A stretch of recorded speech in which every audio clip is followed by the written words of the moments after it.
Hello. ഡോഗ്സിനെ വളർത്തുന്നവർക്ക് ഒരു tip പറഞ്ഞു തരാം. നമ്മൾ ചിലപ്പോഴൊക്കെ പുറത്തൊക്കെ നമ്മൾ ഡോഗ്സിനെ കൊണ്ടുപോകുമ്പോൾ അവർ മറ്റുള്ള സ്ട്രീറ്റിലെ ഡോഗ്സിനെ കാണുമ്പോൾ അഗ്രസീവായി കാണാറില്ലേ? അപ്പോൾ ഇവിടുത്തെ കേസിലും അതുണ്ടാകാറുണ്ട്.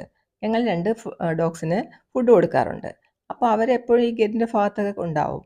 ഞങ്ങളുടെ ജെറി അവരെ കണ്ടു കഴിഞ്ഞാൽ അപ്പോൾ അടിയാണ്.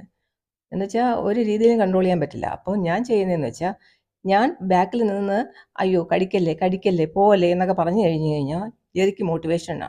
ജെറി ഉടനെ പോയി ഇപ്പോൾ കുരച്ചുകൊണ്ടിരിക്കുന്നതിൻ്റെ ഡബിൾ കുരയ്ക്കും പോയി.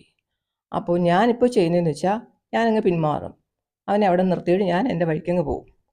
പിന്നീട് ജെറിക്ക് മനസ്സിലാവും അവിടെ നിന്ന് കഴിഞ്ഞാൽ തടികേടാകുമെന്ന്. അതോട് ജെറിയുടെ കുരയും ബഹളവും എല്ലാം മതിയാക്കി എൻ്റെ പുറകെ അങ്ങ് തിരിച്ചു പോരും. അപ്പോൾ നിങ്ങളുടെ വീട്ടിലൊക്കെ ഇതേപോലത്തെ സിറ്റുവേഷൻ വരുന്നുണ്ടെങ്കിൽ നിങ്ങളിതൊന്ന് ട്രൈ ചെയ്ത് നോക്കുക. എല്ലാവരുടെയും കാര്യത്തിൽ ചിലപ്പോൾ ഇത് വർക്കായെന്ന് വരില്ല. പക്ഷേ ഏകദേശം ഒരു 75% ആൾക്കാരുടെ പ്രശ്നം ഇതോടെ ഒന്ന് സോൾവ് ചെയ്യാൻ കഴിയും. നമ്മളുണ്ടെങ്കിൽ മാത്രമേ അടി കൂടാൻ പോകാറുള്ളൂ. നമ്മളില്ലെങ്കിൽ നമ്മളാണ് അവരുടെ ധൈര്യം. കാരണം വീട്ടിൽ നമ്മളെ ആശ്രയിച്ചല്ലേ ജീവിക്കുന്നത്. അതുകൊണ്ട് നമ്മളാണ് അവരുടെ കോൺഫിഡൻസ്.